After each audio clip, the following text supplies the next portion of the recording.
Hello everyone, I'm the Lesson Hacker and this is the Craig and Dave channel, and today we need to talk about how DLSS 5 accidentally yassified your games. Yes, the same tech that was supposed to make pixels prettier just gave Resident Evil's Grace Ashcroft salon fresh highlights and lip filler like she wandered out of Sephora. Welcome to the AI slop filter discourse. Population, everyone with a GPU and a meme account. A quick refresher, DLSS stands for Deep Learning Super Sampling. Think of it like smart interpolation. Classic DLSS takes a low-resolution frame and uses a neural network, AI, trained on high-res reference frames, plus motion vectors from the game engine, and reconstructs the image so that it looks like it was rendered at a higher resolution. DLSS 2 nailed this temporal reconstruction. 3 added frame generation. None of that changed the art, it just estimated missing pixels more cleverly. Now, DLSS 5 is different. NVIDIA pitched it as the GPT moment for graphics and called it neural rendering. Instead of only reconstructing what was already there, it injects photoreal lighting, materials, and texture detail. Generative control at the geometry level, not simple frame level post-processing. In plain English, it doesn't just guess missing pixels, it proposes new vibes. It's an instant remaster pass that can shape how surfaces reflect light and how materials like leather or hair look under that light. NVIDIA demoed it on Resident Evil Requiem. Pores more pory, metals more metally. And then came the internet. The term AI slop was already trending, with people posting DLSS 5 off-on comparisons that looked less like Sharper and more like Instagram filter from hell. In Capcom's own example, Grace Ashcroft's face didn't just gain detail, it gained aesthetic. Subtly plumper lips, smoother skin, trendy dark roots. Commentators said she'd been yassified. How about you, Brian? You enjoying this yassified Resident Evil?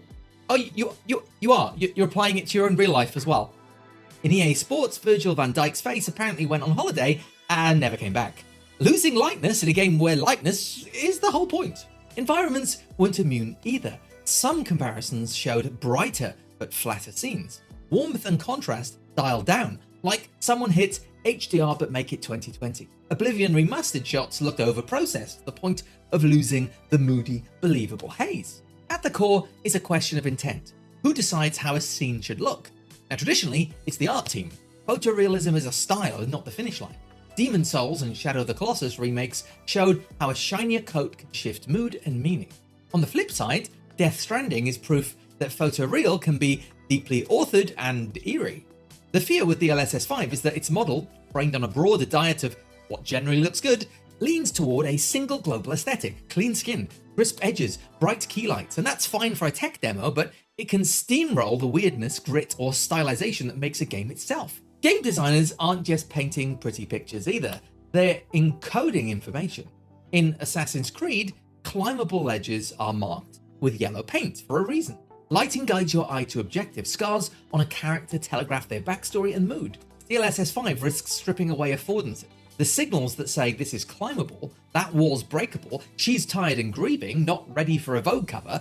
If a reconstruction pass boosts metal roughness or smooths diffuse textures inconsistently, then suddenly your stealth path blends into the wallpaper. Nan, you've got to stop going on these dating apps with DLSS 5 turned on. Yeah, they all think you're 21, Nan. You're 84! Well, I mean, whatever works for you, really. NVIDIA's CEO Jensen Huang pushed back hard, saying critics are completely wrong, because DLSS 5 isn't a post-processing filter, it's a generative control at the geometry level. Now, in theory, that's huge. If the model is guided by scene geometry, materials, and developer tags, it can add detail whilst respecting style. Huang insisted artistic control stays with devs. They can tune it and even make toon shapes or all-glass worlds if you want. Veteran devs argued that if this had been sold as next-gen hardware rendering, everyone would be cheering. There's a good point about framing, but the demos matter. When the out-of-the-box results reinterprets a character's face into generic photogenic, the audience concludes that the model's priors are driving, not the art. Reconstruction models learn priors, which are basically habits formed from training data. If a loss function rewards temporal stability and perceived sharpness, the model will chase those with a bias to smooth skin. Faces are where humans notice tiny changes first. One pixel of sharpened lip boundary screams makeup. It's not inventing a new face from scratch, but it is nudging the maths towards what it's learned reads best. Better isn't always correct. One of the things about these filters is they do trend towards making you generically pretty, and when I use them, it gets very confused.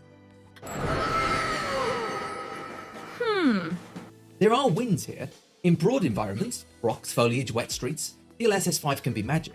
The Assassin's Creed Shadows environment demo looked like an art book come alive because foliage and stone don't carry narrative scars the way that faces do. Performance gains matter too.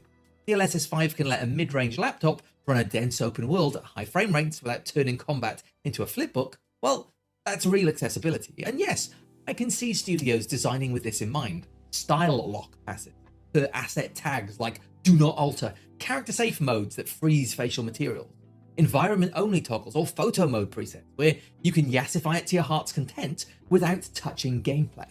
Console vendors are already rolling their own. Sony's PSSR on PS5 Pro is chasing similar goals. The difference will be how much control devs and players actually get. There's also the elephant tripping over the power cable: cost. The rise of generative AI coincides with higher memory prices and data center energy burn. Big models don't run on friendship, they run on VRAM and electricity. Nobody wants your fans are screaming because Grace got cheekbone.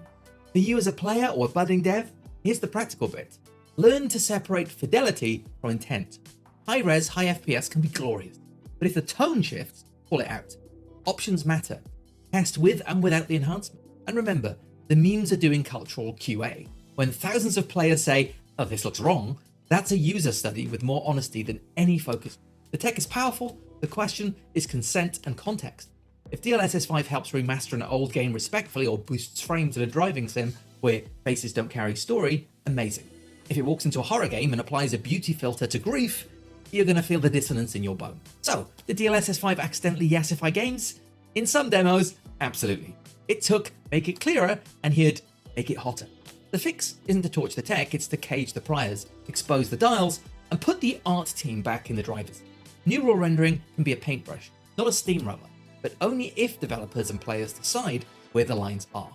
To summarize, DLSS 5 adds generative photoreal lighting and texture. It can unintentionally change faces and scenes, yassifying characters and flattening tone. Gamers and devs worries it overrides artistic intent and gameplay cues, so granular controls are needed. Used carefully, neural rendering can boost performance and environment, but it must respect artistic choices. I've been the Lesson Hacker, this is the Craig and Dave channel, and if DLSS 5 can make me look 10 years younger without breaking your immersion, I'll allow it, but only in photo.